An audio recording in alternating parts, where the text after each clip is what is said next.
Hey there, Rumcasters, and welcome back to the Rumcast in 2025, the podcast that talks all things rum-related with the people who love and shape it. My name is John Gulla, and with me in the podcasting cockpit here is Will Hookinga, and today it will be just us two doing another of our annually recurring episode formats, which have kind of become a tradition now for us, this one being the Predictions episode. But first, Will, I know this is technically our second release now of 2025, right? Since we definitely wanted to get out that timely interview with Christopher Gentles from the Spirits Bowl of Jamaica, and especially, you know, with all the ongoing things with the Jamaica GI right now. Mm-hmm. And I wanted to thank you for carrying out the introduction duties, as I was as sick as I have been for a long time.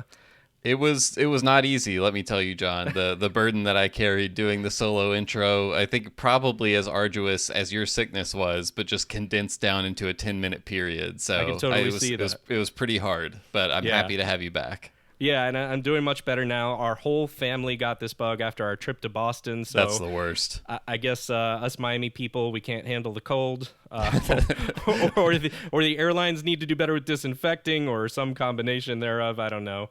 Anyhow. Well, yeah, I was going to say, I'm on the last day of my antibiotic now, and even though I did not intend to be practicing dry January, Will, it sort of happened it's organically. Been a dry January. Yeah, through being sick, at least, up to now. I wanted to ask you, is that dry January, is that something you've ever practiced or thought about even doing?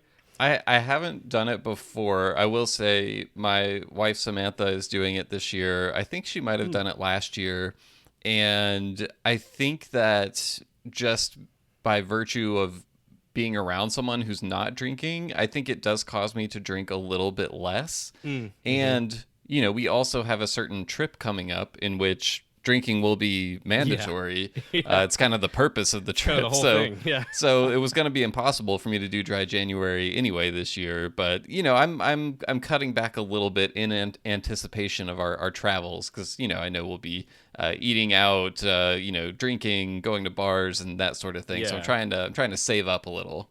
Yeah. I wondered if doing so it's been like literally 3 weeks that I haven't really had any rum at all. And I don't know if there's a thing out there, if anybody's ever even thought about this, of like, if you go, that longer a period, does it start to change when you get back into it, any of your experience? Like a higher ABV rum, are you going to be less used to it than you were when you were acclimated? Like, I guess it's an acclimation question, but right. You might need to warm up a little before a trip. Exactly. Right. Yeah. Especially since we're going back to the cold, so I have to warm up in two ways. I know. I was going to say, when you said maybe it was the cold weather, I was like, well, you better brace yourself for the cold, dreary winds of London and Liverpool, where we'll be traveling together. I've been looking at the weather, and it's been so damn cold here in Nashville that it's going to feel like a nice balmy getaway for me by the time we're there, and it's in the upper 40s. It's going to be nice. Well, I will say, for the first time in my life, I am buying long johns for this trip. You're going to wear long johns in the 40s? Come on, John. It's got to at least be in the 20s before those come out. It's 80 degrees. Like, it's a huge swing. It is. I don't know. Yeah.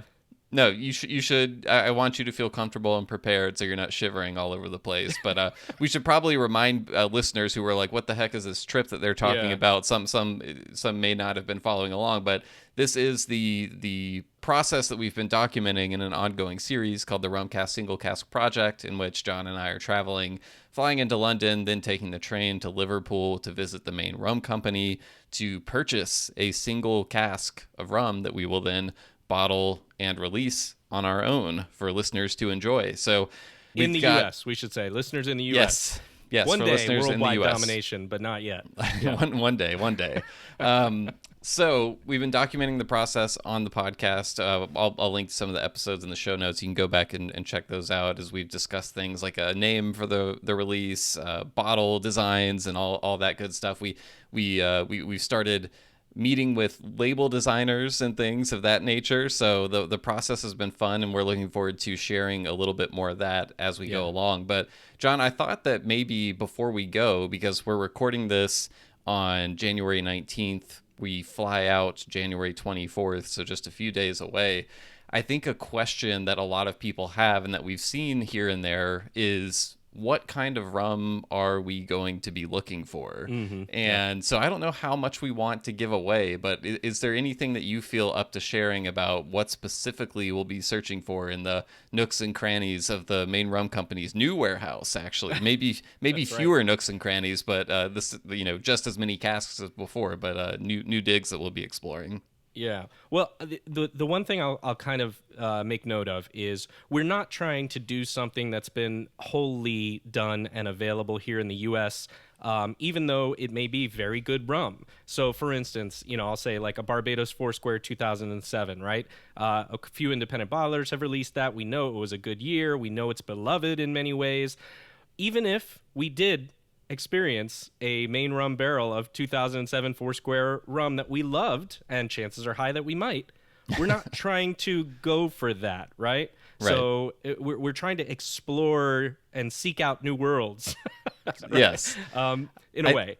I think, what we told the folks at Maine Rum is that's kind of what we're going for. However, that's not to say we don't show us anything that comes from a place that the American palate will be familiar with, because if something is exceedingly amazing and maybe shows a different layer or a different angle or something like that, and it happens to come from one of the distilleries that gets bottled a lot by IBs, whether it's Foursquare, Hamden, Worthy Park, etc., we're still open to it. We're just thinking, well, we're probably kind of trying to stretch our horizons a bit.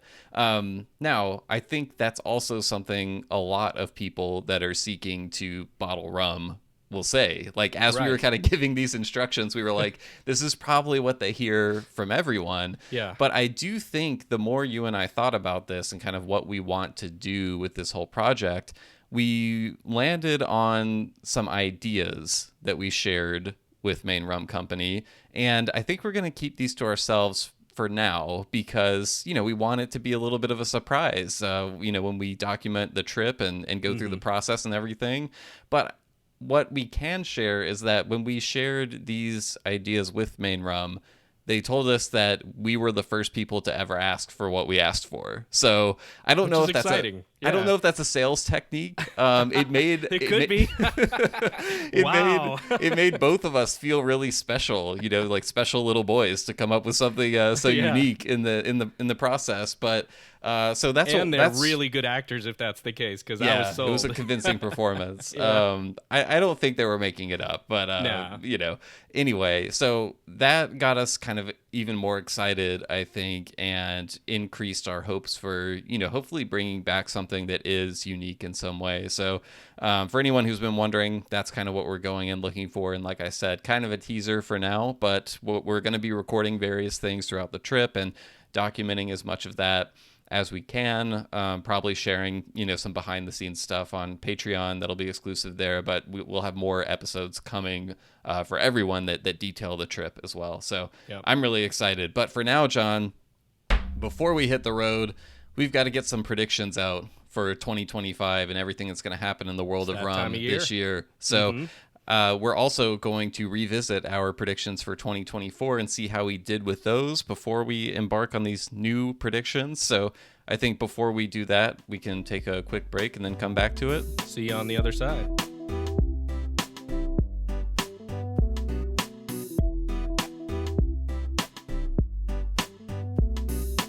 All right, Will, so it's time for us to look back at our 2024 predictions from yesteryear. And the fun part, right? Yeah. This is going to be real fun. Last year, I sort of remember, Will, that we had one that we had kind of an agreement, which is unusual for us. Yeah. And then I remember one or two maybe spirited conversations about our other predictions where we disagreed or jockeyed back and forth a little bit. So I'm excited to go back over those, but also not excited because I really, from memory, and as I was kind of just looking through some notes, don't think I got much right this year. Well, you know what? We're on the same page in that regard. And I think it's fitting to start with the prediction that we independently had in common, which was that there would be some sort of 8 marks not inspired, but another release like the Hamden 8 Mark set, not counting the aged 8 Mark set that came out, but another tasting set that had distinct, bottles that all came together from one distillery that allowed you to taste and compare various component parts, that sort of thing. I think we threw out a lot of ideas as well. I was kind of disappointed that none of these places just took us up on those ideas. Maybe someone is, and it's just going to take a few years to get to it. But we threw out some, obviously, when we refer to the 8 Marks set, by the way, we're talking about Hamden Estates 8 Marks collection.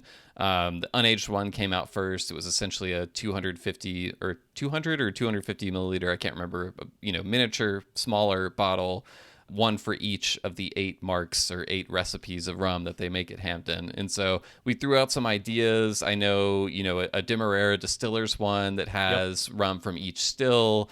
Same idea for St. Lucia Distillers. Other Jamaican producers just saying, hell, why don't we do the same thing and releasing their own marks collections? I think there were a few single cane varietals, right? Single cane varietals. People doing that. Unfortunately, I didn't see any of these releases come out this past year as much as we wanted them to come out. This one did not come to pass. So I don't know. Any takeaways from you, John, on that? Just that kind of a huge fail. I really felt pretty confident in this one. I felt like somebody was going to do this. And in fact, us lining up on it gave me even a little bit more confidence that we weren't crazy. And then just to see nothing, not even a peep, not even like, hey, somebody saying, hey, this is coming, we're getting on it. One of the things I thought of, Will, that might be relevant now that we're looking at different bottles and things for our upcoming releases, maybe it's just more difficult. It's not so much about the rum side being easy to do, but more difficult for going through packaging and different size bottles and different SKUs and basically the logistics of it all. And whether or not there's somebody that is willing to take that on, like in the case of the Hamden set, right? They paired with Damison and Vellier to do that. And I think maybe some of these other places aren't willing to do it on their own, but maybe if they had an outside influence that was willing to take on all of the presentation aspects of it, maybe they would. Just a guess. It's a really tough challenge, like you were saying, figuring out the packaging. I think it's expensive to produce sets like that. It's tough, I think, getting places to carry them and display them correctly, in stores and things like that. So I definitely just think, it's not something that you just kind of do on a whim. It takes like a serious vision and someone really wanting to do it at the distillery. So I do think we'll eventually see another product like this. We probably just were a little bit early, a little ahead of our time on the prediction, I guess, to give ourselves charitable credit. Yeah, it was sort of an easy prediction to make. We should mention that we had excluded the Hamden 1 year 8 Marks release, right? We had said we already knew about that. We thought it was something different. So in case anybody's out there going, wait, there was that one. We had already known and said, no, it would be another thing. Yeah, so that's one prediction out of the way for 2024 that we both swing and a miss on that one. Yep. John, do you want to go for your second prediction now? All right, I'll go. Hey, better to let's just rip this off like a Band-Aid. Yeah, exactly. My second prediction, I mentioned a well-known Puerto Rican rum producer that would release a 50% or higher ABV heavy rum mark, right? I'm just kind of trying to condense here for time.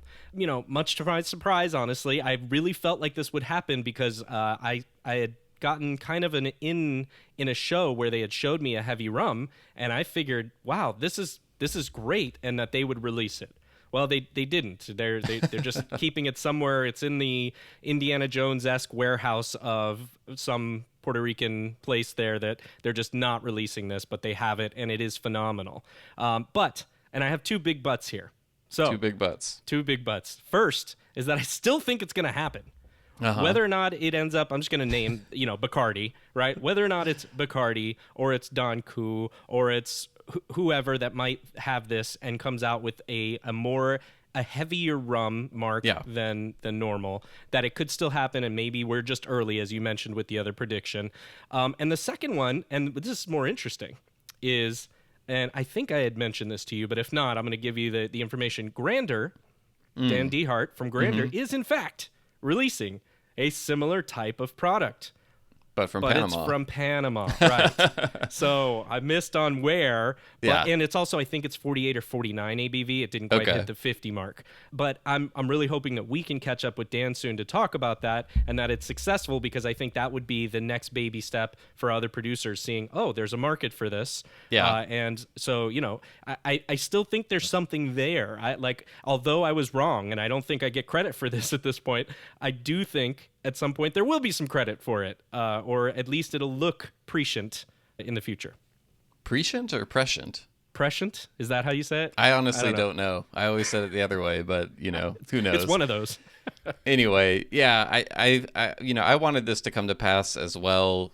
You know, not all, but the big Puerto Rican distilleries, you know, they make these heavy rums. They're still still rums, but you know, like in the case of Don Q, they're heavy rum for blending. It's a single column rather than a multi-column still. Yep. And they have, you know, a lot of this rum, we just haven't really seen them release it on its own. You know, they use it for blending, so it would be lovely to see that someday. And yeah, I'm very intrigued by the grander release. You know, I know some of the Latin American distilleries in places like, you know, throughout Central America, South America, make rum in a similar fashion to those Puerto Rican distilleries. So, you know, they have the various blending components and stuff. So it'll be interesting to see what that one from Panama looks like. But definitely. Yeah, we'll just the credit will be in waiting for you on that one. It's in the account, just not ready yet. It's like a bond. It's just waiting to mature.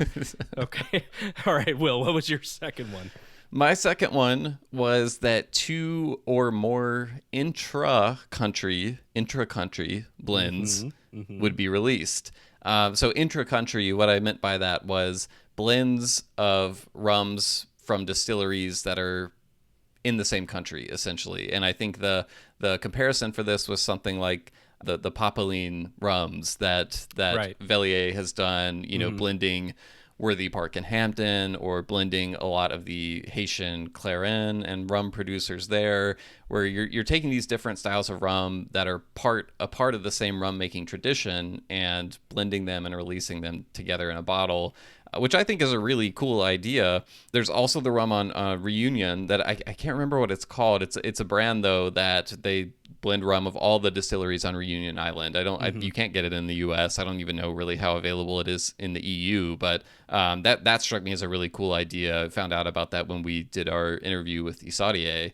You know, I thought it'd be really cool to see more releases like that. I unfortunately didn't see any of those come out, so you know, it's possible that maybe an IB here and there did it and it went under the radar. I just missed it. So if you did see a release like that, send us an email and let us know. But you know, I feel like in order to take credit for this, it needed to be something that like was so prevalent that it would have been just noticeable by us in passing, you know.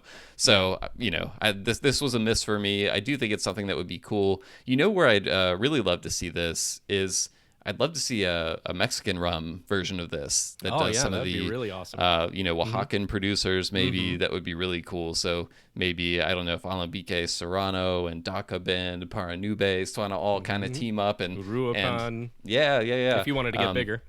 Right, a multi-state blend. Right. But I think something like that could be really cool. So another one we'll have to wait on. I'm sure more rums will come out like that eventually, but I was hoping to see them in last calendar year. But a miss for now.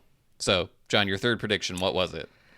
Yeah, so I felt like the first two were relatively safe. Had you talked to me beforehand, you know, like I would have said, I've got these two relatively safe predictions that I feel pretty good about. So on this third one, I'm going to swing for the fences, right? Right. And so this is clearly going to backfire on me now, having two misses and talking about the third one with this huge swing and a miss that I think it is. And I also remember we had some good conversation back and forth on this, where I think you were just calling me out. You broke my brain a little bit with this prediction, because I didn't fully. It was hard for me to understand a little bit, but I think by the end of it, I came around and kind of understood what you were going for. Okay. I to be fair, I don't think I did a good job explaining it, and I think I could do a better job now. Well, now's your time to re-explain. You know, this is your time to shine. What was it? All right. Let me. So we'll talk it through. The third one was, I thought that some rum brand out there would figure out a system to release a line or a broad release of small batch, variable recipe rums as part of a widespread product line for general consumers. And so that is a lot to say there. Still. But the key... I think I understood at that time, though. Okay. the key would be to isolate some of the variables within those recipes and using that as the hook for consumers and as marketing leverage, like we've seen with the bourbon. Four Roses. Four Roses, thank you. Safe to say that hasn't happened, right? Number one, let's just get that out of the way. But even the closest thing to it, which we discussed at the time, was kind of like Renegade, even though I said, no, it's not really what Renegade is doing. It was the closest thing. And they shut down. So, damn, yeah. Yeah, because so I remember when you were announcing the prediction, I was like, isn't this just what Renegade is already doing? And there were some nuances. I think you covered it there in a way that it makes it distinct from what they were doing, which was more releasing kind of the individual building blocks is sort of what they were doing, not necessarily like continuous releases or anything like that. And right. Sadly, that project I think is in receivership right now, along with Waterford Distillery, and I think it's possible it's resurrected in some capacity. Mm-hmm. I would infrastructure sitting there, right? Yeah, so. I mean, I would be surprised if just no rum is ever produced there again. But right. I don't know if it's going to end up being the same vision, the same project, really. So I want to say before we move on to your third, let me be clear. I still think this is going to happen. Okay. I really do. And I might sound crazy. This is the theme for us on all of these releases. We're not wrong. We're just early. That should be like the subtitle for this. Exactly, yeah. Whether it's 1 or 5 or 10 years from now, someone out there is going to see the vision with this that I do. Maybe it's me, for all I know. But showcasing the variation that rum is capable of. Really quickly, just to give you an idea so that maybe it sets in your brain a little bit more. Base material. You have a letter that stands in for that. M for molasses, C for cane juice, B for blend, whatever, right? Yeah. Distill, P for pot, C for column, B for blend, right? Right. The yeast, W for wild, F for fission yeast, B for budding, right? Mm-hmm. I'm not stuck to any of this. I'm just trying to give you the scope here. Right. Those three right there. So you have like an MPW, or you have, a CCF, whatever it is. Yeah. And then I would love to have one more category because it just feels like 4 is the right number for me. Okay. So, but it's hard because I think then you have to go to cask type or something to do with aging if you're aging. Yeah. And that would be something that would have to be 2 letters, like EB for ex-bourbon, or AO for American Oak first fill. Couldn't be just B for ex-bourbon? So when I'm putting it together, I don't know. I want something like MPWEB with little e, right? Oh, okay. So like X little. So MP Web, right? And then boom, Right. It's on the front of the bottle right there. And then people can go to the website, or on the back, it's got some sort of a code thing, and you see it there, and you instantly understand in these 4 or 5 letters all of this information. You get where I'm going you instantly with this. understand. No, I well, think. yes, me first, but I'm saying that once people get it, just like Four Roses I'm following bourbon, you. I'm following you. Yeah, okay. So I'm thankful to come back 12 months later and feel like I've got the idea a little bit more pronounced, hopefully, and that if somebody wants to do it, they should do it. If not, I think we need to do it. You want rum to be like bourbon? Is this a simple way of saying? Oh my God, not at all. No, I'm just saying it's a good freaking idea that applies more to rum than it does to bourbon in certain ways. That's true, actually. So what is the holdup here? Like, why can't we just do that? All right. I'm going to shut up now. I've been passionate enough. Go ahead, Will. You're third. I'm intentionally riling you up. I was poking you with a stick a little bit there. You did a good job. But yeah, it would be very fun to see something like that happen. Okay. My last one was that on the heels of a lot of investment from American companies that are known for producing whiskey, like Brown-Forman, that an American whiskey producer would announce that they're not just acquiring a rum brand, but actually building a rum distillery from scratch, essentially, and creating a new rum brand that way. We've seen a little bit of this with European whiskey producers. The Scotch producer Kilchoman, I believe is how it's pronounced. I think I was mispronouncing it in last year's episode. Yeah, the C is silent, I believe. Of course it is. They are leading a project in Barbados to build a new rum distillery there. And yeah, my thinking was that we would see something similar, but with one of the big American whiskey producers doing that, perhaps in part of the Caribbean that is, a territory of the U.S., whether that's Puerto Rico or the U.S. Virgin Islands, something like that. And, I still think it's something that could happen. I still think it might be one of those early predictions, but it did not happen. So I do not get any credit for it. And you know what? It's fine. This isn't something that I feel like needs to happen or anything. It's just, as I kind of look at the rum industry, it's something that I could see happening. And I could see it being a smart move potentially for someone. But it didn't happen. And that's fine. We'll all move on. Yeah. At some point, we're just going to have to dedicate a full episode to going back through all of these predictions, like the early ones, and see, right. Where are we with those? 20 years from now, we'll see what the score is, okay? I like it. All right. Well, with all that said, are we ready to put out 3 new predictions each for what we think will happen in 2025? Totally ready. My spirit is a little broken from not having any of them right from last year, but yet and still we will move on. Yes, I have some interesting ones this year. And I'll also say that, we have this little convention with these predictions where each of us buys, sells, or holds on the other's predictions. Mm-hmm. And we mirrored each other where we bought the first 2 predictions from each other, the ones that seemed, a little more straightforward. And then we each sold on each other's third prediction. So I sold on the one you just explained, the last one that you explained, and then you sold on the one that I just did. And you know what? Yep. We were both right to sell on those because they didn't happen. So that was maybe our one individual win was not believing in each other's final prediction. So we're going to continue that this year. But do you want to kick off the predictions this year? I could. Or do you want me to? Could. I'll do it if you want me to. Yeah, well, you know what? Go for it. Why don't you start? Because mine are still ridiculous and fun, and I think I'm just going to sell on all 3 of yours anyways and have a better chance of beating you. That's true. That actually is where the smart money is on these. Yeah, those are the good odds on FanDuel right now. Okay, so my first prediction, it needs a lot of kind of preamble before I get to what the actual prediction is, but I think the preamble is interesting, so I'm going to get into this. So. Word on the street is that Foursquare's vintage rums are ending with Foursquare 2011. Were you aware of this? Oh, I was not aware of this. Yeah. This must be recent because, usually I'm good with this stuff, but no, I hadn't seen that. This was a topic of discussion that just came up this weekend, actually, in the Rumcast Patrons Discord. We had some members, confirming that they've heard that from sources. There was a store email. I forget which liquor store it was in California, but they sent an email out that mentioned that Foursquare 2011 is the last of those that's going to be available. So this is something, I haven't confirmed it from the horse's mouth, but that's why I said word on the street is that's what's happening.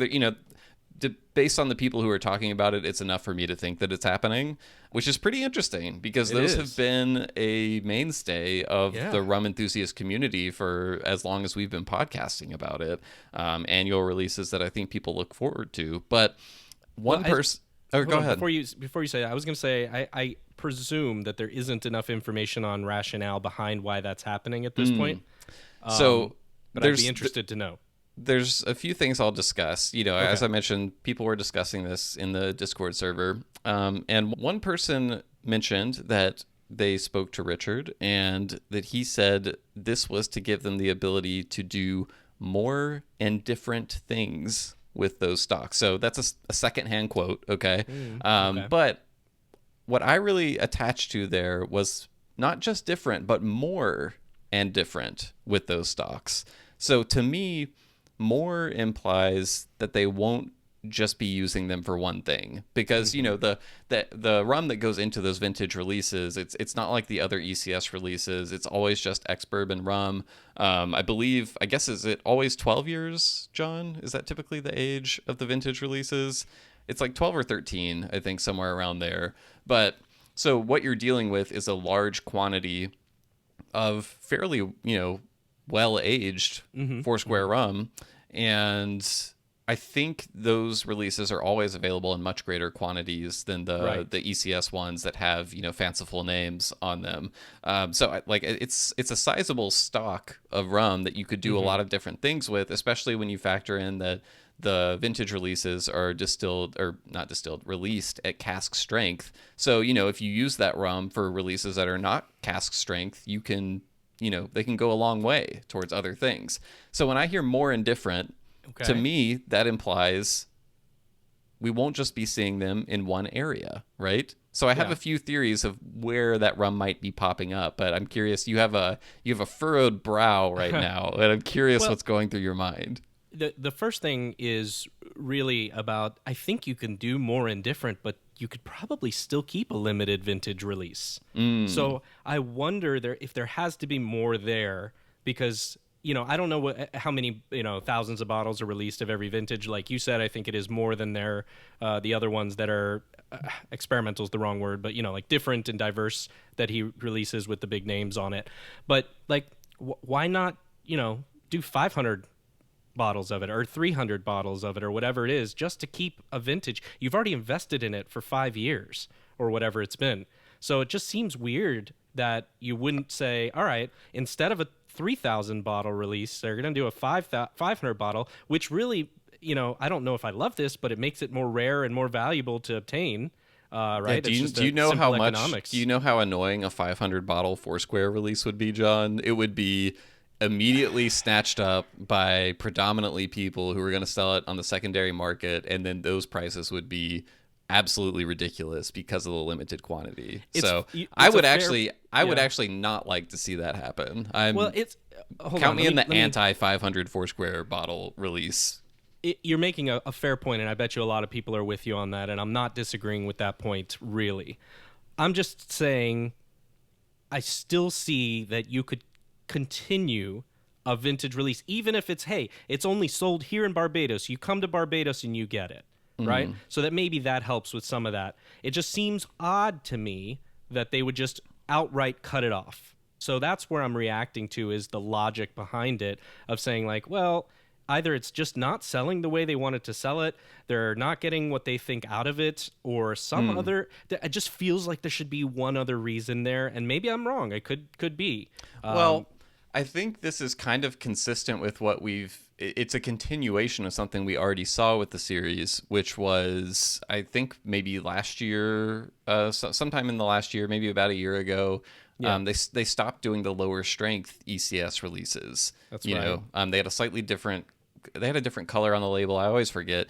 See, this is actually part of the thing with the ECS, is even for people who are as into it as we are, you kind of have to mentally juggle, like, what were the differences between, like, there's like a lot of them that come out, and like there were essentially three parts of the series, right?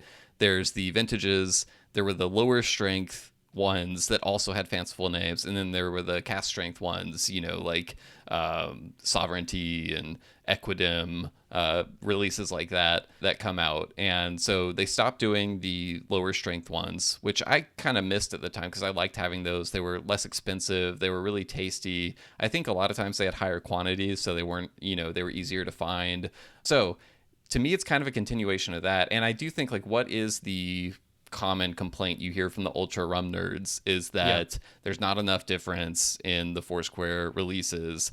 And so with that in mind, I think them trimming down what comes out in the exceptional cask selection series, I understand the logic behind it, right? And I think the vintages, especially among rum enthusiasts, like, I've talked to plenty of people who are like, yeah, I kind of skip those because it's the same thing every year, right? Yeah. Obviously, they're from different vintages, hence the name, but it's the same specs on the release, right?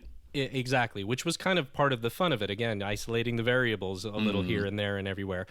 Just as an aside, this is totally unofficial. Rumramblings.com says they think there was 30,000 bottles of 2010 ECS released. I didn't find 2011. But if it's similar, knock it down to 10,000. But you don't do that if you're thinking, well, it's kind of like we have a lot of these ECS coming out a lot. We feel like maybe there's too many of them out there. That might be part of the logic behind it too. Yeah, I get it. I'm not really fighting hard against it, and I do take your point earlier about the secondary market and how that would be problematic for it. I still feel like there's a way to do it where you could probably continue the series. It sounds like there's part of you that just doesn't want to let go. Yes, because I think there's something there to the idea, and for memorial sake, right? Of like saying, hey, look at this, let's say somebody goes to Foursquare Distillery and you've got from 2007 and in the future all the way through 2015. You want 30 years of each vintages year. all lined up on the wall. It just kind of, it seems like a worthwhile effort in a way, I guess. And yes, you're right. Probably very many of those are the same. Although we can say, and again, we're going to go back to the earlier theme where we talked about give it some time. 2007 would be probably much more different from a 2015 or 2017 than would a 2008 or 2009, just because you're going to get drift over time. Maybe naturally. maybe they don't want people tasting those differences. I don't think that's the case. Yeah, I don't think that's the case. Just playing devil's advocate. All right, I've defended enough. I just think it's weird. Okay, well, so more indifferent. I have a few theories of what might, if they're not going to release that rum in an annual vintage series, what might they be putting it aside for, right? That we might see sometime in the next year or hear about sometime in the next year. So I have a few ideas here. One is I don't really think they're gonna, like, the first thing that came to mind was, well, what if they did a new brand with this specific rum? I don't really think they're gonna do that because they already have RL Seals, Dourleys, Old Brigand. There's Alley and Arthur. You've got the Foursquare brand itself that they use for the ECS series. You've got the partnership with the Real McCoy. So there's a lot of Foursquare related brands that are already out there. Agreed. I feel like it doesn't make a lot of sense to try building up a completely new name from scratch. They could use some of that rum to do more interesting, unique, different things within those existing brands. And I think I mentioned this when they stopped doing the lower strength ECS releases. I was kind of like, what if they still do those, but they just kind of release them, under the Dourleys label or under the RL Steel label? We start to see more unique and different offerings from those, more special limited things and that sort of thing.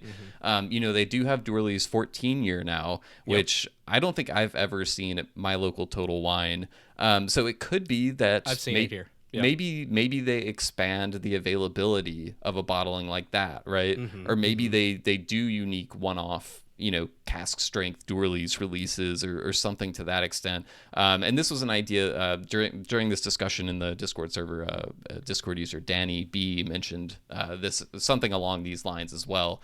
And yeah, I just agree with that. I definitely think, and again, I don't know that we'll really be able to tell. It's like, oh, this was that rum. We know it's being used in Dourleys now. But I do think we could see just maybe more increased availability of stuff like the Dourleys 14 year, or like I was saying, new one-off limited releases, that sort of thing, or maybe an entirely new line of maybe there's an always available Dourleys cask strength edition or something like that. So that's one area I could see that rum going to. It's a good thought. So you just kind of maybe convinced me of another reason why the vintage series is leaving. And that is because, the vintage series costs what? $100, $120, $140, in that range. Your Dourleys 14 and your Dourleys 12, typically $30 to $50, right? Dourleys 14 was about $50, I think. I don't remember, again, because I've never seen it locally. Yeah. I think I saw it. I'll have to look it up in a second, but just from memory, I think it's probably around there. Well, if so, you're getting a very similar rum for half the price. And does not cask strength, though. It's not. It's not. Fair. But like the economics of it stand out, right? Yeah. In terms of like people saying like, hey, I'm just going to go with this one over the vintage, and then to your point, go invest in the ECS experimental series. Sorry, it's exceptional cask series is the what. Oh my God, it would never be experimental series. Yes. Richard Seal, I'm surprised he's not coming through your door behind you right now. I was going to say, I expect a knock at any moment. No, it's exceptional cask series is what I was looking for there. For that line instead of the vintage line, and you kind of push that. So I have to, just from pure logic, I have to buy what you're selling here. I'm not done. Done. Okay. All right. I've got one more thing. This is my favorite aspect of it. This is what I hope more than anything else happens this year. So they could also use some of that rum to create something new and different under the Foursquare label. So what could that be that is different enough from the vintage releases and also the non-vintage ECS releases? Okay. We know that at some point Foursquare's cane juice rums are coming. We do. So far, I believe Foursquare has only done one release that we know of featuring cane juice rum, and that was the Habitation Vellier Foursquare LFT release, which featured a blend of unaged cane juice and unaged molasses rums. Yeah. But I think there was another one in Europe. I could be wrong about that, like an LFT number 2. Maybe okay, it just yeah, didn't come they out might yet. have done more than one LFT Okay. release, but Okay. yeah. But they've also been aging cane juice rum since 2016, and I went back to re-listen to our last interview with Richard, which was about the LFT release, where he talked a lot about their history making cane juice rum and the philosophy behind it. And it was 2016, I believe, was the first year they did that, and he said they've had casks aging since then. And he said something very important to us, which was, we'll think about what we'll do with it when it gets to be about 10 years old. So 2016, a 10-year-old rum, that would make that 2026 when those rums will be 10 years old. But he said about 10 years old, John. So I feel like in 2025, we're probably getting into about 10 years old territory for those cane juice rums. And he also told us that the reason behind doing the cane juice rum, so part of the motivation for it was to, and these were the words he used, re-blur the line is what he said, between being a cane juice rum. We have this kind of dichotomy right now of distilleries are cane juice rum distilleries or molasses rum distilleries. Right. And pre-sugar factory centralization, many distilleries, Richard was telling us, made rum with both, right? Because they had both right there. And we've seen Worthy Park do this recently. Right? Yes. So, yes. Yep. So I think the predictions I'm circling around right now, I want to lay a few down here, if that will be allowed. So I think this is the year we either get or find out about the release of a Foursquare rum featuring aged cane juice rum in it. And I do think it could be possible that some of this vintage release rum, molasses rum, is being reserved to blend with some of those aged cane juice rums. I also think, like I was saying, we might see greater availability of something like Dourly's 14 or perhaps some new bottlings from Dourly's or the R.L. Seals brand. And then lastly, something else I think could happen was, we know that Richard is open to releasing things through Habitation Vellier that he might not release through his own labels. Like they did an unaged pot still, or it was either lightly aged or unaged, I can't remember, pot still, Foursquare release, the LFT one. I think we could get some type of exclusive Habitation Vellier bottle that features, maybe it's exclusively aged cane juice rum from Foursquare. Would make sense. In its unblended state. Maybe it's an aged LFT rum, which was, it blends some of like the high ester cane juice stuff, except we don't call it high ester, but long fermentation type. That's kind of my prediction, is that one of those three things is going to happen. I'm rolling three into one here, taking some liberties, but I think I can see the argument for all of them. So something like that is going to happen. Okay. Clearly, you've done the research for this, number one, right?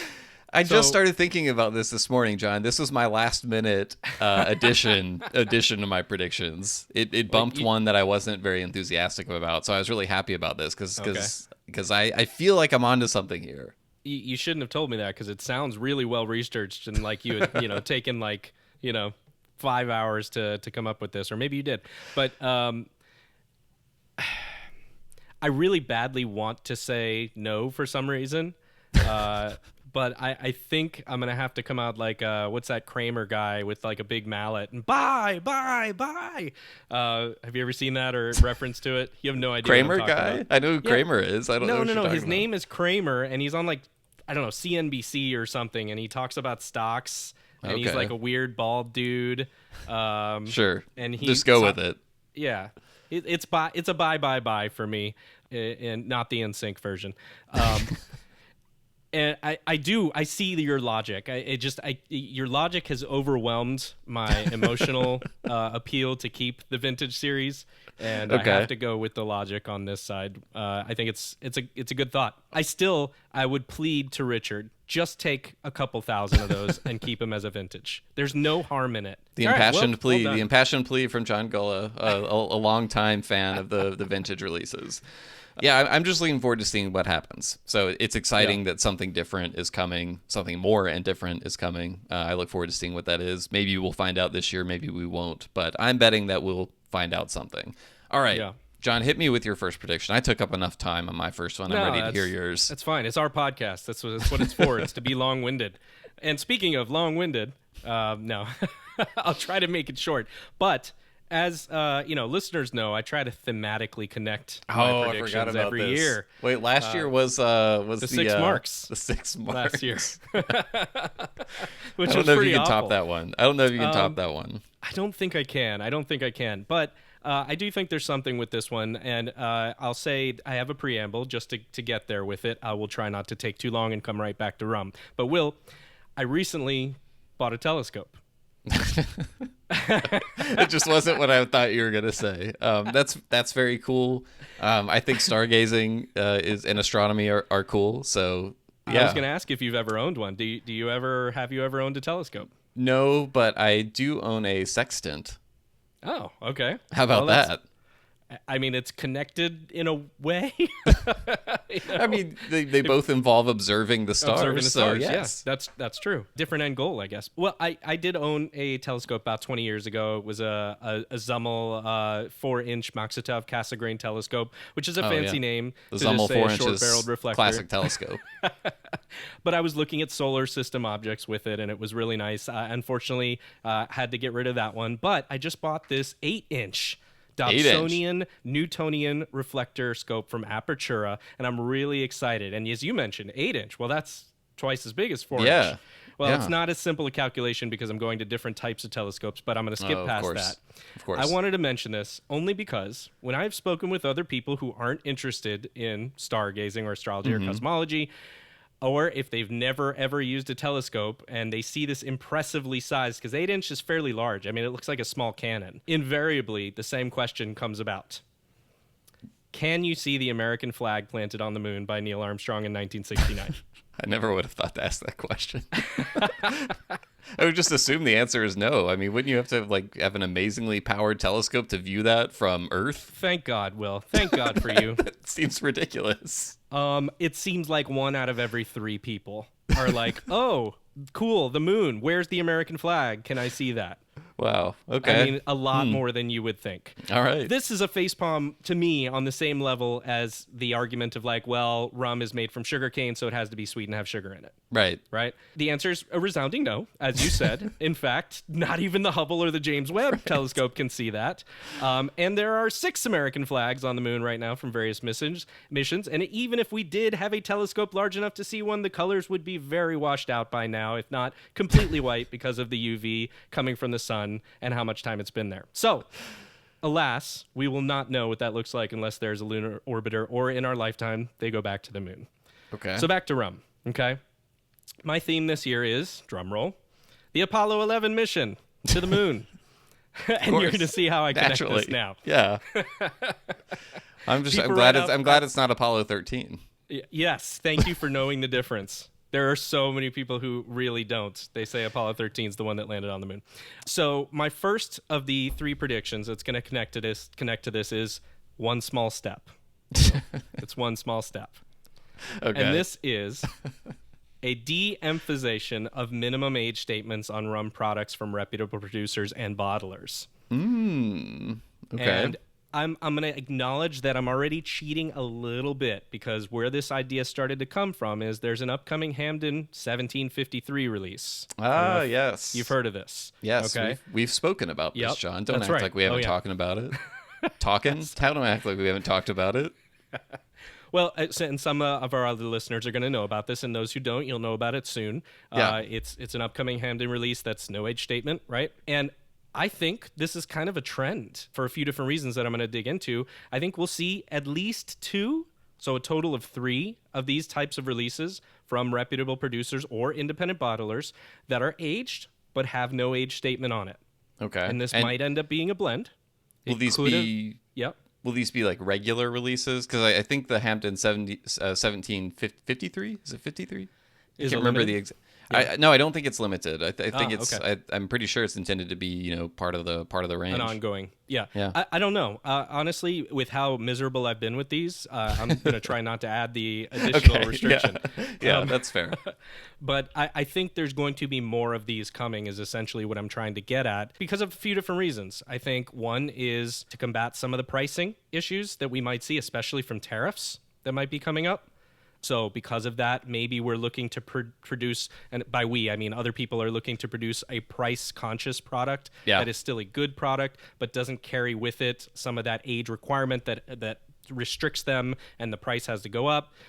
It's to de-emphasize some of the problems that we see in rum with the over-indexing or overemphasizing of age statements in general, as you and I have discussed ad nauseum.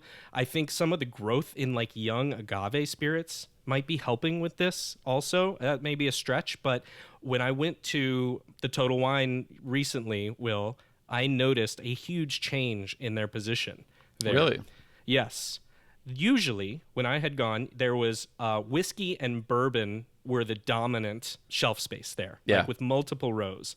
And then you had one side of one row, essentially, for rum, one side of one row for agave spirits, and I think that was about it. And then, the rest of everything else. Well, they remodeled this one store, and I only, maybe this not indicative of other stores, or maybe it is a trial for them. I don't really know. But when I went in, there was now the dominant area matched agave spirits and whiskey or bourbon. Wow. Okay. Interesting. And then you had rum on its own with half the size of the shelves. Yeah.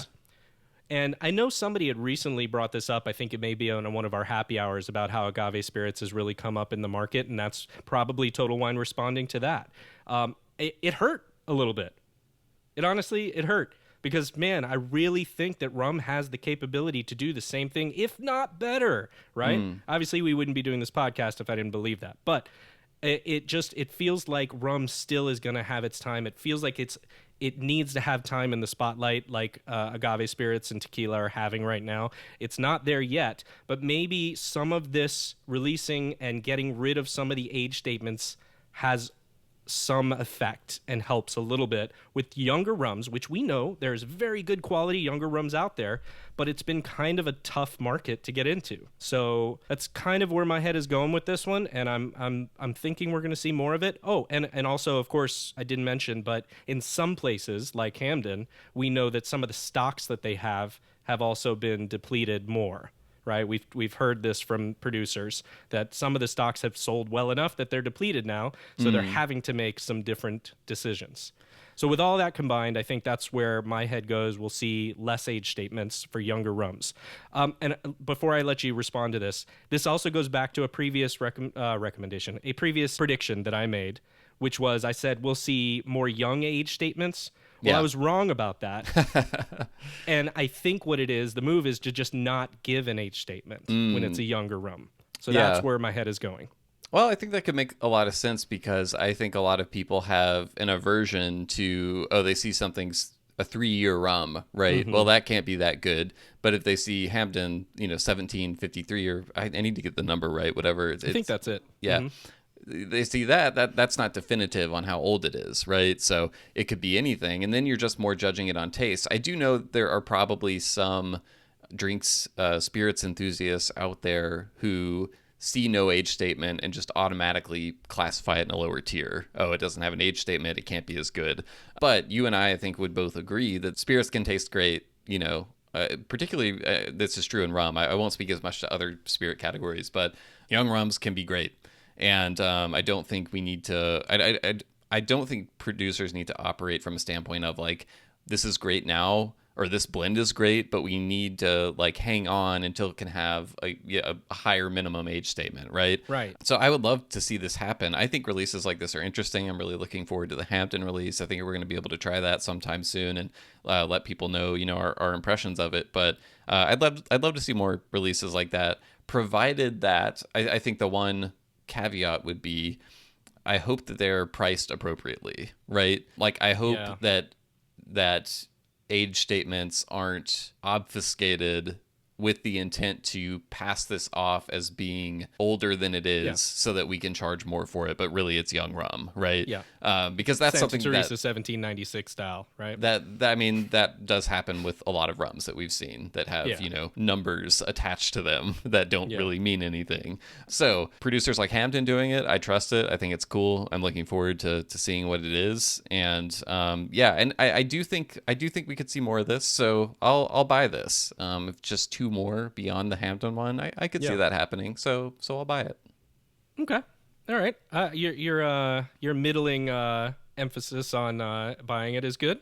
I'll take that. I just think it's one of those things that it's hard to know. Yeah, exactly. But I could see it happening. I'm not like, oh my God, absolutely this is going to happen. But yeah, I'm buying it. I also think your point about it, whether or not it is a good thing, could be, is reasonable as a position. I think in some cases it will be a good thing, and I think in other cases it could be a negative. So yeah, I'm with you there. Okay, on to your number 2.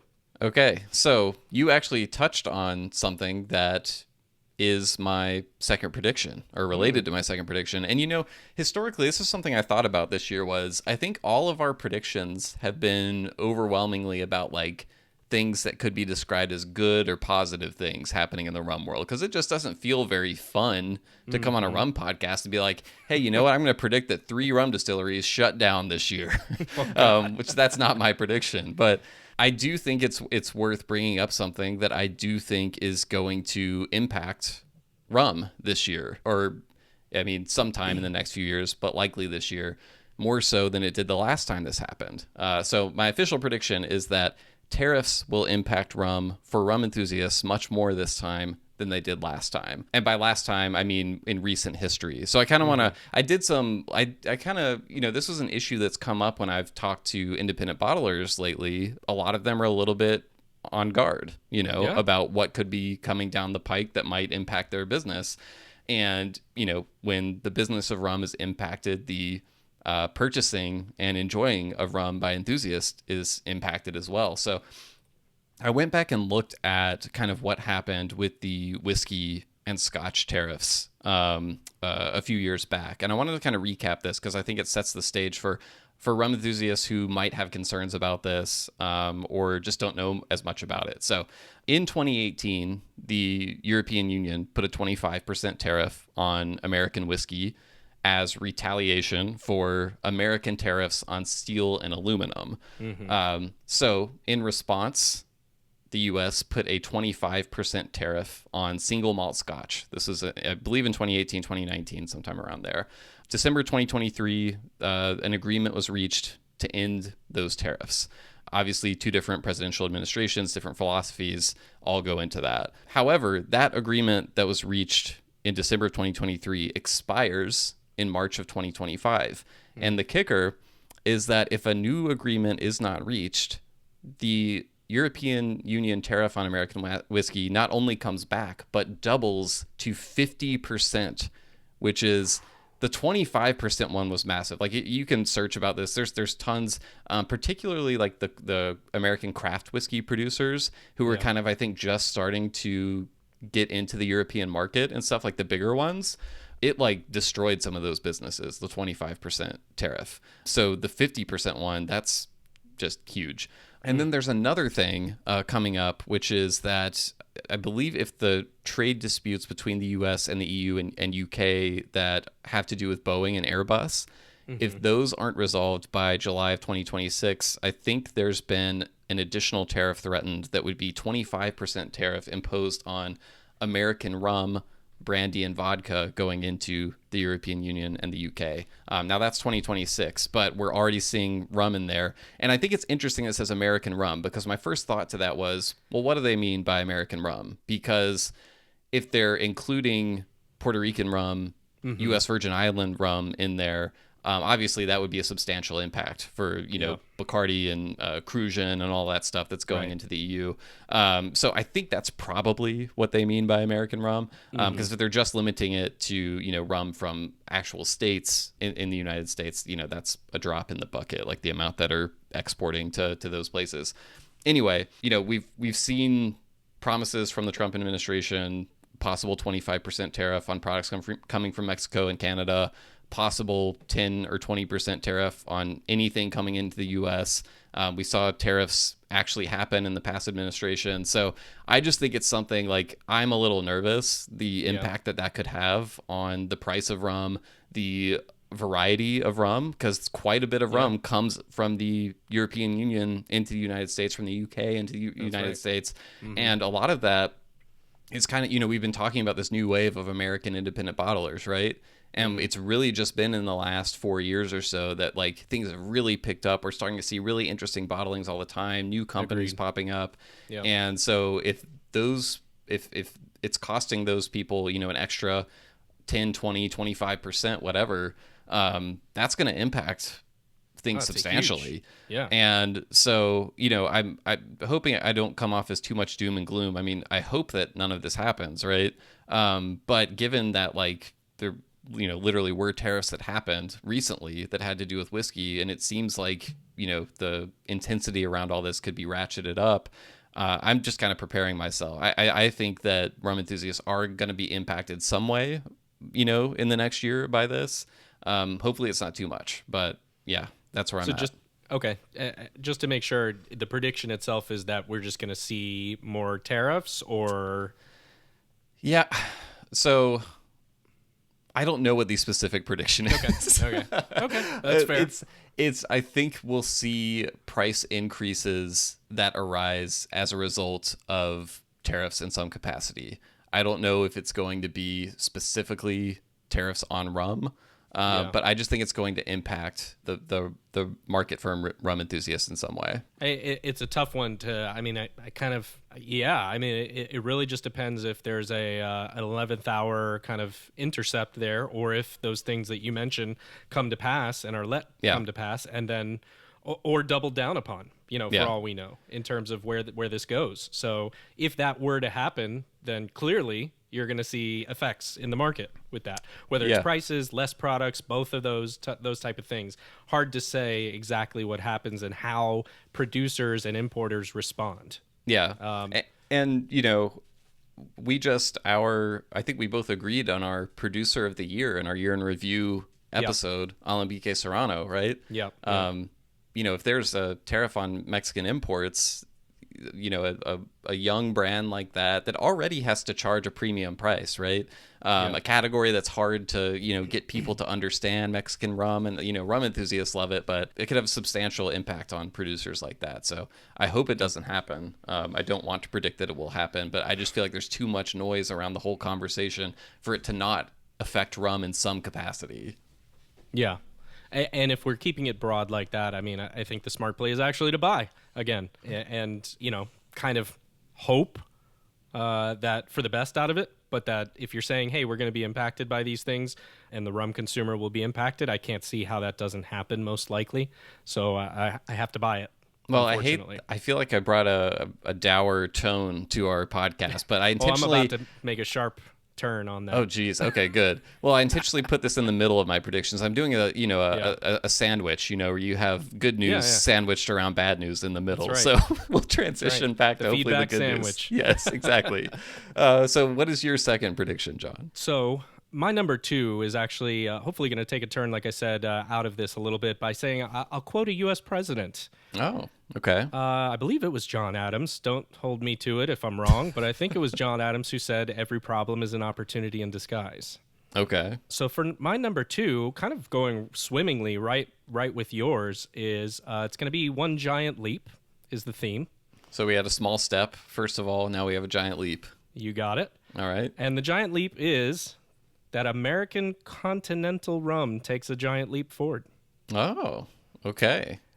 Continental rum, so continental meaning not Puerto Rico in this case. Okay. I'm talking about. Are you including Hawaii? No, continental. So okay, all right. Yeah, but Puerto Rico's the dominant. That's why I was kind of mentioning that. I don't want to forget about Hawaii. They're doing great things over there too. But yeah, I'm talking about continentally made American rum takes a giant leap forward for some of the reasons you just mentioned. Right? If that's the case, and you have American rum that is good rum, and it starts to become a lot more affordable in comparison to a lot of other things, I think it's two things. It's that, plus it's just hey, we're seeing more great American rum start to be made in the United States 48 continental. Privateer's been doing their thing for a while. They're making good rum. You've got a lot of distilleries in Louisiana now right now doing their thing and doing some things, making good rum, and some other places also that are still doing good things. So how I'm going to try to position this for the buy, seller, hold on this prediction is I think I'm going to say it's going to hit the cycle, right? And what I mean by that is it's going to, at least one independent bottler is going to feature a release of an American continentally made rum. At least one new notable distillery will release a new unaged rum product.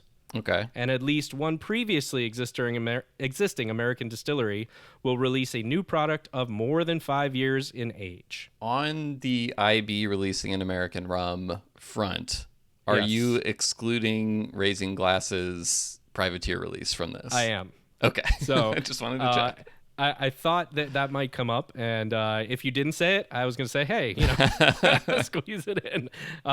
But yes, so we know that Raising Glasses has a queen share coming out from Privateer. I would not include that in this. So I think it's going to be beyond that. An IB is going to release one. We're going to have a new American distillery release an unaged rum product that we're going to hear about. That's not it's not a high bar. I think somebody's going to do that, right? But hopefully it's a notable release is the idea here. It's not just like, hey, in my garage, and here you go. You can, I'm talking about something we're going to hear about. Okay. And at least that, like I said, one previously existing American distillery that releases a new product of 5 years or older, because I think those stocks are starting to age up a little bit more from other places than just Privateer. Yeah. Well, I think all three of those things, the kind of checkpoints you laid out, are going to happen. However, I think I fall short of defining that as a giant leap, I will say. I don't think American rum can take a giant leap forward in the next calendar year. I think that's going to take a little bit more time. I understand. I appreciate the theme that you're going with and everything. So I think it could take some small steps forward, continue taking small steps as it has been. I think we'll see that happen. I do think there's some exciting things in store that we'll see this year. But in terms of a giant leap, I don't necessarily see that. And it is an interesting angle bringing up the tariffs and how, well, if suddenly rum from outside the U.S. is so much more expensive, perhaps people may look inward for rums. I definitely could see that happening. But I think that the U.S. will, for the foreseeable future, have a steady supply of very affordable rums from places like Puerto Rico that probably won't be affected. I mean, that I don't know that things like the rum cover over and everything and that keeps Puerto Rican rum so cheap is going to be around forever. I actually expect that to not be around forever, but when that goes away, who can say? But I think at least, over the next year, I think we'll, maybe I could see sales of Puerto Rican rum actually increasing quite a bit. But yeah, we'll see. So I'm buying your criteria. I think those 3 checkpoints will happen. But I'm selling on the idea of a giant leap. So I'm kind of waffling there, but that's how I feel about it. You're kind of in a hold position. I'm kind of sad because I see your logic there with that and feel like maybe, man, if I'd have put it as one small step, you'd have been there. I think it should have been the one small step. Different giant leap. So, this is a bit like a puzzle that I'm trying to fit together. But I'm perhaps foolishly, but thematically planting my flag. It's time for American continentally made rum to take a step forward. Maybe that's just with the rum geek community a little bit more than it has, and maybe that doesn't constitute a giant leap, but I'm really hoping somewhat of a leap is made. It's a small leap, but a giant small leap. That if that had been the quote, that really wouldn't have landed, back when they landed on the moon. Agreed. Okay. I get it. I'm gonna go for it though. Okay. We're gonna do it. Okay. All right. Well, my third and final prediction, continuing with optimism here, closing on an optimistic note. And this is actually like, if my second gloomy prediction is true, it really makes the odds of this third one happening slim. So I guess I'm kind of hedging my bets here, but, at least 5 existing rum brands that aren't currently available in the U.S. will become available in the U.S. or will at least hear that it's going to happen. So sometimes, it takes another year for it to actually get here, but we hear the announcement or that sort of thing. Right. So Right. what I mean by this is not necessarily like like Mater rum, for example, the Sicilian rum. I'm not including stuff like that because they're a relatively new distillery that came to the U.S. like in the infancy of their existence. I'm kind of talking about existing, maybe some of the agricole brands that are widely available in the EU but haven't reached over here. Maybe it's some of the European independent bottlers who aren't currently available in the US. We do already know some of those are coming, and I'm not going to include those. I forget which ones we already know about, but I know we know about some of them. Renaissance. Renaissance is one that's a distillery like being brought here by an IB. What I'm thinking of is Bristol is one, for example, coming to the U.S. So we already know that's happening. But I'm saying whether they're distillery brands, IBs, ones that are in circulation in other places around the world but aren't available in the U.S. will become available, at least 5. And the reason why is I think that we just kind of have enough bold people to make this happen now between, Raising Glasses, Ryan at Superlative Spirits on the West Coast. We got Spaghetti Western, PM Spirits. I just feel like there's too many American companies that are kind of going for it right now with rum and trying to bring interesting stuff here that isn't available.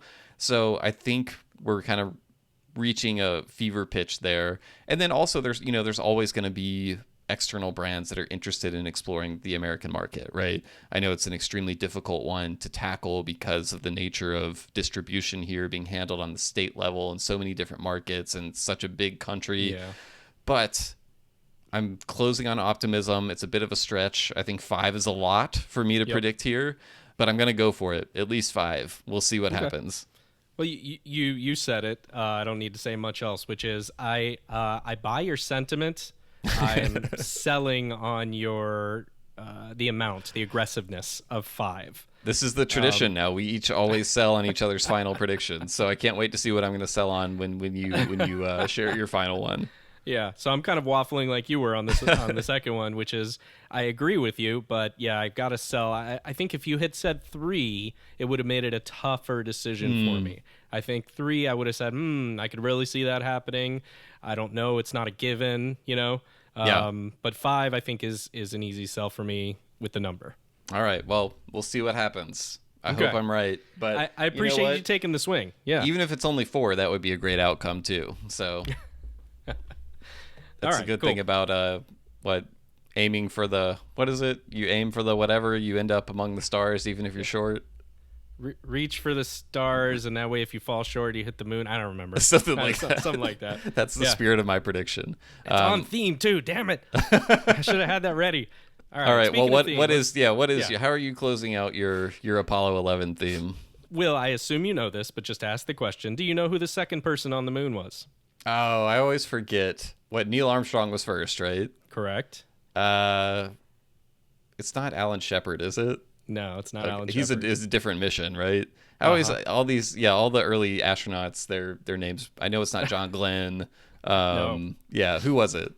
Buzz Aldrin. Buzz Aldrin, of course. The other one, yeah. Okay. Buzz. Yeah. And Michael Collins to round out the 3. But so Buzz Aldrin was the second person on the moon, and Buzz is what I'm keying on here because I've got a big swing to make, and it's definitely done through some rose-colored glasses and some wishful thinking here, kind of like you were saying. But I think we're going to have some buzz around rum. Oh. And what I mean by that is, again, big swing, here it comes. One piece of mainstream media or well-known unrelated event will feature a classic rum drink, or highlight rum drinking in some way in 2025. This could be a rap or a country music song or a video, a major motion picture, a piece of pop art, a TV show everyone is talking about. It could be featured at the Met Gala or something like that, where rum isn't just sitting in the shelf in the background, but it has a call out of some kind that highlights the rum for the rum's sake, not as part of like a culture. I'm not talking about a new Pirates of the Caribbean rum movie, or a movie that has some rum in it, or a Jimmy Buffett documentary or something like that, right? It's something where the rum or a rum-based cocktail stands on its own and makes an impact. So here's some examples before you okay? Pass the Cavassier, right? We know that song. Yeah. Everybody's singing now, right? Okay, that was obviously not for rum. Chris Stapleton's Tennessee Whiskey, right? Okay. If you like pina coladas, right? Put pina coladas on the map. I mean, rum's and pina coladas, though, so doesn't that already was counts, like 30 right? years ago. I'm talking about new. I'm saying new. Art like Picasso's Still Life with a Bottle of Rum, Pappy Van Winkle callouts in Silicon Valley, the TV show, Woodford Reserve in the movie Mississippi Grind, White Russians in Big Lebowski. You get the idea, I hope. Right. Okay? Something rum or rum-related or a rum cocktail of some kind is going to make a splash and will have some buzz behind it in 2025. So I'm buying this prediction, but my problem with it is I'm buying it because I feel like this happens basically every year already, and it doesn't really actually mean anything for rum when it happens. I mean... What are you pointing to for last year? How many rap songs have featured Bacardi over the years? Tons have. It happens all the time. So anybody could make something. Jay-Z has mentioned Mai Tais in songs before. Like this happens all the time. I think on the last season of Succession, they went to Barbados and there was a Mount Gay sign. You could see Foursquare rum during the episode. That doesn't qualify. Okay, well, I'm just saying, like, this literally happens Mm-hmm. all the time, John, that rum comes up in mass media. Rum is a very prevalent thing. It's not like we're talking about, like, I don't know, aquavit or something like that. That's an actual, like, esoteric category. The difference is that when rum makes appearances in national, pop culture, the zeitgeist, it's never really treated with, like, it's not treated the same way as whiskey, or like it's not shown as something that has complexity and quality behind it. 2025 is the year it will. That's what I'm trying to get at. Okay, but I just had to add that to your prediction because that wasn't part of it originally. No, it is. It's there. I'm saying that it has to be featured in a way that highlights the rum in a way we have not seen, except for some of the ones I mentioned. Like I said, pina coladas, yes, I guess. But I'm talking about that hasn't been the case for a long time. Right? Okay. Yes, rum is mentioned in media all the time. I agree with you. I won't debate that. But what I will say is it's not mentioned in the way that I'm talking about, where it is somehow hearkened to or talked about as a high-quality product that people should be imbibing. I mean, I do feel like you can find, New York Times articles and stuff that come out every few years trying to say, like, rum's the next big thing, So I think you need to define this a little bit more. It has to go bigger than the 200 people that are going to read that article. Yeah. Right? Okay. It has to be something that is remarked upon. Like I said, buzz is the word I would use, and I understand that that's fuzzy, but, like, buzz in mainstream, not in rum land. Okay. So something that's going to break through, kind of a 15 minutes of fame moment for I wouldn't rum describe as a high quality spirit. I wouldn't describe it like that. I would just say it's something that somebody is going to come an idea with that is going to help the rum industry and help rum continue on the path it is towards being accepted as a sipping drink like scotch or whiskey or whatever, or like I said, I kept it pretty broad, another cocktail that is going to take the country by storm. When was the last time that happened? That a cocktail took the country by storm? A rum cocktail. Oh, a rum cocktail? Yeah, I don't know. Okay. So I think whether it's one of those or it's something like, like I said, the Woodford Reserve is a good one, like a movie that's talking about, like, no, you need to go with, Hamden rum, Foursquare rum, like that's a sipping, like something that's gonna like, oh, that sounds like great movie dialogue. I'm making this up on the spot. If it sounds like SpawnCon and product placement, then it can't count. I don't even know what SpawnCon means, but sponsored content. Ah, okay. Oh, but I mean, some of that stuff does, and that's okay. Like, I don't know. Okay. I see what you're saying. It's a we'll know it when we see it thing. I see what you mean. With that in mind, I'm going to sell on it just because I think, the odds of that happening are low. I won't be surprised if that happens at some point, but, I just feel like you can make a career out of betting against our final predictions on these episodes. So I'm just going to keep the tradition alive and sell on this one. The money line on those are... Yeah. That's where the smart money is, I think. All right. Well, we try to keep it fun a little bit, right? Obviously, we could make some really boring ass predictions that nobody wants to listen to. They're probably right. But yes, what we're trying to do here is skirt the line of what we really believe, but also things that we really think would be cool and or fun and or noteworthy. So, yeah. Or sometimes horrible, as in the case of my second prediction. So hopefully that one, I hope to be wrong on that one, actually. Me too. We would love to know what you, the listener, what you are predicting for rum in 2025, or what thoughts you have about our own predictions. You can contact us, as always. Send us an email, host@rumcast.com. That's HOST@rumcast.com. Or you can find us on social media. John, where can they find us? At Facebook, Twitter, Instagram, and Threads. Get us on DMs there, or just leave a comment. Do all of that stuff. And, I still don't see a whole lot of comments on social media, but it feels like, I don't know where people are with social media nowadays. They're not on TikTok. Just shut down. Exactly. We were not on TikTok, but now it seems like TikTok might come back. Who knows? Bob Dylan just got on TikTok right before the ban. Is he the reason it was banned? Causation, correlation, not causation. Right? Yeah. But yeah, so find us there. We're there. We post to try to keep people up to date on what we're doing and make sure that other people can find out about it too. The whole reason we do that is really, we know that if you're listening this far into an episode, you're probably well aware of all of this at this point, and that's great.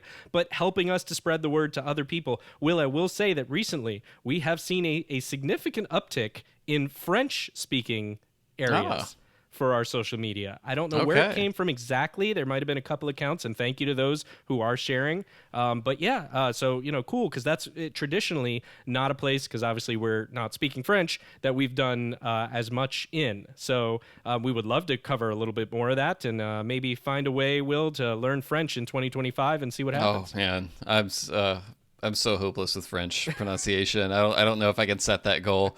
That sounds like setting myself up for failure. But yeah, I will say, there's probably going to be an uptick in Rumcast, posting activity as we embark on this trip. I imagine we'll be posting some more photos to Instagram and things of that nature. So if you're not following us and you want some real-time updates from our trip, definitely follow us there.